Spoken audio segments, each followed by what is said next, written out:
Dnes by som vám chcela ukázať, aké masky máme v Mary Kay. Nezľaknite sa, aktuálne mám na sebe masku. Ja sa najradšej maskujem v pondelok ráno, keď máme tie školenia, ale vy možno radšej cez víkend alebo večer. Treba si na to nájsť čas. Ideálne na masky je najlepšie 2-krát do týždňa. Samozrejme, tá pleť si musí oddychnúť, čiže ja neviem, útorok, piatok, nedela, stredu, každý ako chce, ako si to nastaví. Uvedomme si, že keď tie masky takto pravidelne používame, tak nám fakt tú pleť oni vyživujú do hĺbky a to je podstata tých masiek, že ich máme a vyživujú nám tie pleťové bunky až do tej vnútornej spodnej vrstvy. Začnem maskami, ktoré máme okolo očí. Je to táto krásna hydrogelová tyrkysová, zbožňujem tyrkysovú farbu, vidíte aj na obraze. Gelová masečka, ktorá sa dáva na očné okolie, krásne nám ho dokáže vyživiť, osviežiť. Je fakt geniálna, kto má také ťažké unavené oči, takže určite odporúčam doplniť si túto krásnu gelovú masku. Potom máme na oči úplne perfektné naše hydrogelové očné vankúšiky, ktoré mám ja teraz na sebe. Vždycky si to takto ako keby šetrím čas, lebo si dávam aj vankúšiky, aj masku. V podstate to má pôsobiť 20 minút, 30, ako vydržíme s tou pleťou. No, ale kto nemá čas, mám tu skvelý tip od našich kočiek, že si vankúšiky dajú na noc, a do rána krásne to očné okolie vypne, stiahne opuchy, vrásky povystiera. Opäť ideálne používať 2 až 3 krát do týždňa, vtedy vidíte ten efekt. No a pravidelne, hej, ja už si bez toho neviem predstaviť vlastne tú starostlivosť o to moje očné okolie. No, ako si nám začali trošku tie masky redukovať, mali sme ich oveľa viacej. Toto mám ešte na sebe tú rozjasňujúcu, ktorá už nie je v ponuke, ale napríklad takou maskou, ktorú tiež už v podstate sa prestáva vyrábať, ale ešte mám zo pár kusov, kto by chcel, tak rýchlo píšte, že vám ju odložím. To je naša rúžová maska, ktorá dokáže tak krásne osviežiť tú pleť. Je to až taká hodvábna, nádherná. Takže odporúčam ju pre veľmi citlivé plete.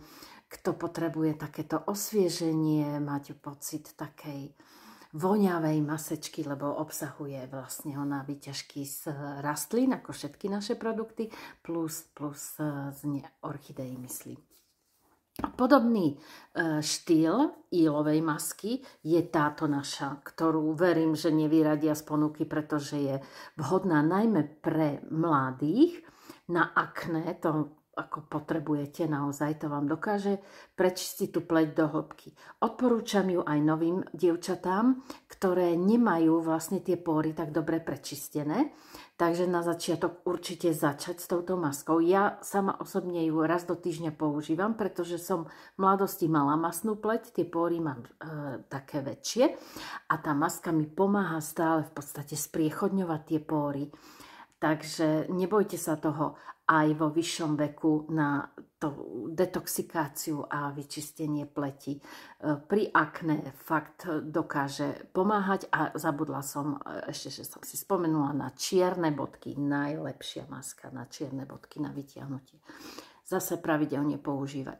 Ďalšiu masku, ktorú musíme mať, všetky hlavne teraz v zime, je naša regeneračná gelová maska a je najlepšia, pretože si ju dáte večer na tvár a vlastne v nej spíte a zmiete ju až ráno, čiže pôsobí cez noc, má gelovú konzistenciu, nikto nevidí, že máte masku, ako keby ste si dali len takýto jemný gélik.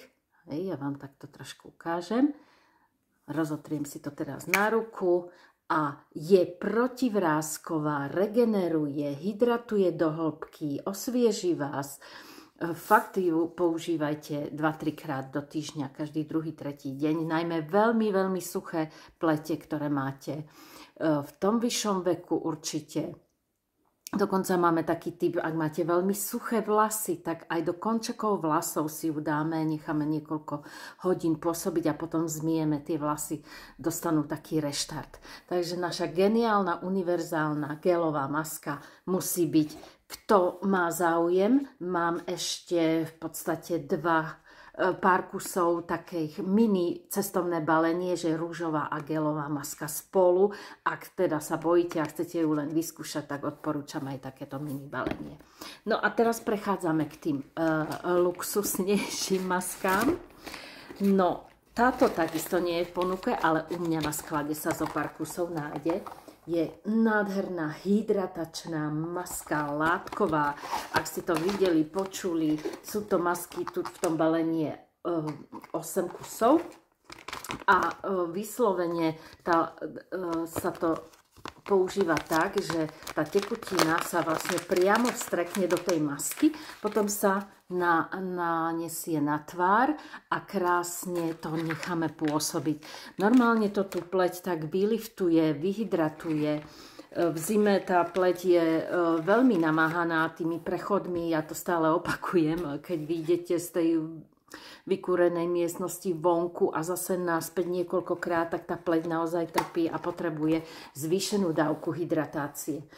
Ten mýtus o tom, že nemáme používať hydratačné krémy, lebo to je voda a že nám to na pleti zamrzne, je to naozaj mýtus. Pretože hydratácia, ktorú dáme aj v maske, aj v kréme, ona ide dovnútra, ona vôbec neostáva na povrchu pleti.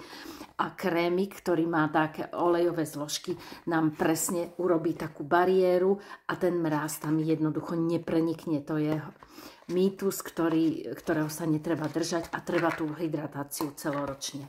No a na záver geniálna Repair, čiže maska filmových hviezd, hovoríme jej liftingová maska. Tu, keď použite, veľmi rada používam, keď idem niekde na nejakú oslavu, dôležitú vec, do Prahy na konferenciu, alebo na svadbu, alebo keď chcem vyzerať naozaj veľmi dobre, tak si ju vlastne dám deň predtým, nechám pôsobiť aj niekedy aj cez noc, koľko vydrží a tá maska nádherne fakt vypne tú pleť. Dokonca hovoria, že ak toto balenie, ktoré obsahuje 4 kusy, je namočená tiež ako látková v tejto tekutine, tak keď ho použijete za 2 týždne, čiže 2 masky, 1 týždeň, 2 druhý, tak vraj sú to výsledky ako po botoxe alebo po nejakej takejto kúre.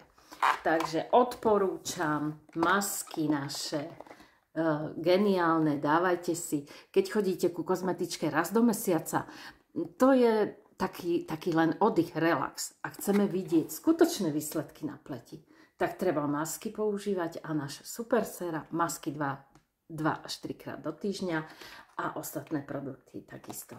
Ďakujem.